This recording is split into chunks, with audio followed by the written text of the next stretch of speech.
Paul McGuire Grimes, ABC, Minneapolis. Kathryn, Cole, it is really great talking to you today. I had a lot of fun with the movie, so thank you both for the time today. Thank you. Great collection of movies behind you. Oh my, thank you. Yeah, it's a huge collection, Kathryn. I have Freaky right here for you. Love that. I love to see that. Okay. Blu-ray too. Nice. Nice.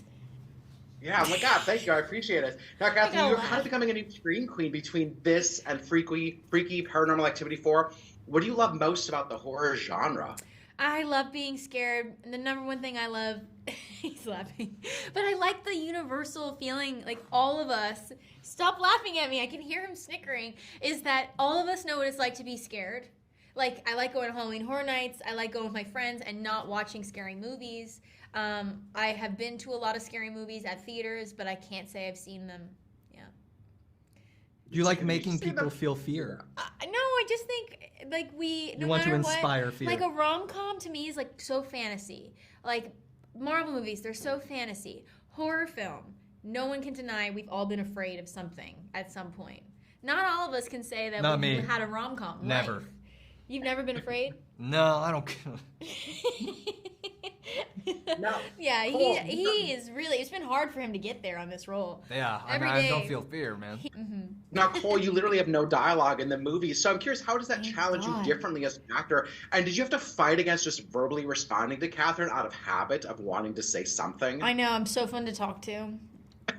It was new, for sure. It was definitely a new kind of, funny enough, language to speak on set. Yeah. Just figuring out how much of the weight I could not put on dialogue.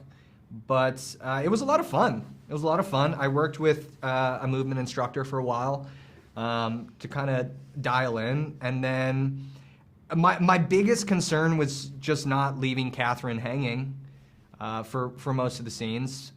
And we kind of, on one take early on, decided to start grunting. Yeah. And it sort of stuck around. And so we had that little trick to use in order to impart some kind of vocal thing. But it was more fun than it was challenging. Right. Awesome. You know, I certainly loved how you did something very different with you didn't do any sort of kind of standard zombie physicality. And it was a nice, different take than, Jughead that you're closing up Riverdale on. Kathryn, what did you find so special about Diablo Coding's writing? Because I think she has such a unique voice.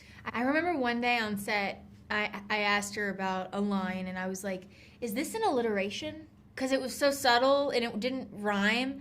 And I was like, she said yes. And I think that's what's so special is there is a lot of specificity. Don't look at me. See, if I was doing a Diablo Cody script, I would need to know how to speak better. So it definitely tested my ability to not sway from the page. I didn't have to come up with anything funny because I can't be more clever than her.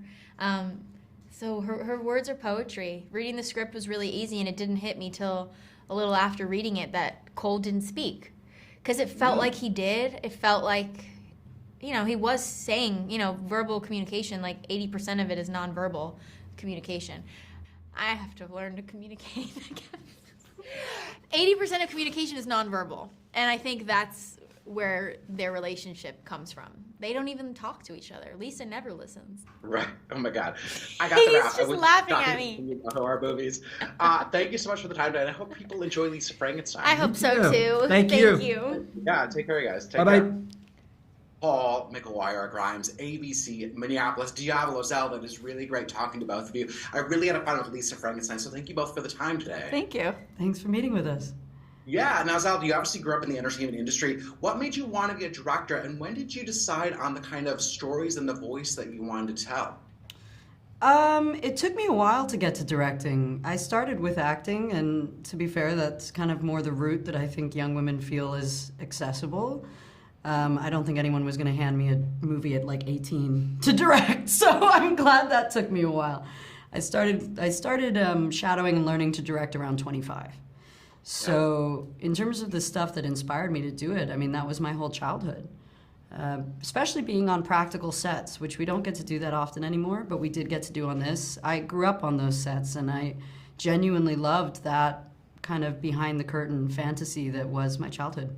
Absolutely. I love when you know that films these days are made on practical, tangible sets, I think it makes the reality just feel all the more real, for lack of a better word. That came out stupid, but you know what I mean. Now, Diablo, there's been a kind of a cult following with Jennifer's Body, and you recently talked about wanting to make a sequel. Do you think that there's a cinematic universe where Jennifer's Body and Lisa Frankenstein coexist together? I had never considered that, but because they're in different time periods, now I'm thinking to myself, like, are they set in the same universe? Maybe. Well, zombies don't age. Exactly. I'd love that. I mean, I would love to believe that. Okay. That's very exciting. Awesome. That's great. I love it. Fabulous. Now, did you both have like movie nights together to watch different horror films, 80s movies or zombies movies, to kind of get an idea of what kind of tone that you wanted to set for this film? My lookbook had a bunch of movies in it, but I think we'd already seen the movies we both liked. Yeah, we already knew what we were excited about. We both are the kind that had seen so many of the films that were inspiring for this, so I don't think we ever really needed even the rewatch. I watch movies all the time, but I would never force anyone to do the sheer deep dives I do. That'd be madness. No, I think that's great. Zelda, I'd love to do a deep dive with you. I rewatch movies all the time. I host a monthly movie series at a local movie theater here, so like it's great to just go back and rewatch things for the 800th time, just because I think you go in with a new look, a new angle every time you watch something new.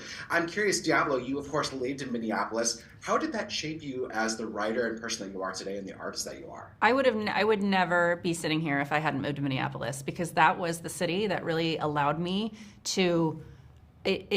I just found such a great community of artists and writers that I suddenly felt like, oh, I could do this too.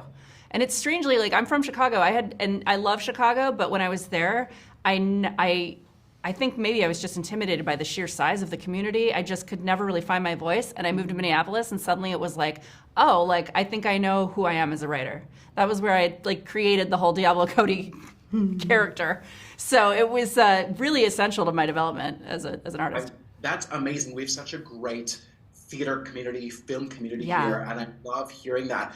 I think that there's probably a big, push, like when you're making an 80s movie, to have all these Easter eggs and references, and I spotted a few. Zelda, were there times where you're like, do we need to throw that in there? Or like, here's my little Easter egg to see if anyone catches it outside of like me and Diablo and the cast? Yeah, I mean, it was mainly, as long as it wasn't distracting from a scene, I just always find it nice to have little things that are in there, whether it's an homage to like, this one's not even an Easter egg anyone else would care about except for me, but the old couple across the street, when Lisa's running away from Creature, I named them after my grandparents because they didn't have a name in the script, and you have to like give names for the end credits. So I was like, oh well, that's perfect. So like even that I consider an Easter egg, but it's not going to be distracting to anyone. No. So as long as you're not like getting to look at this thing, I love putting them wherever I can. I got the wrap. Thank you both for time today. Zelda, I'm excited to see more movies from you, so keep them coming. So thank you. Thank you. I love the collection. You got a lot going. I appreciate it. Thank you.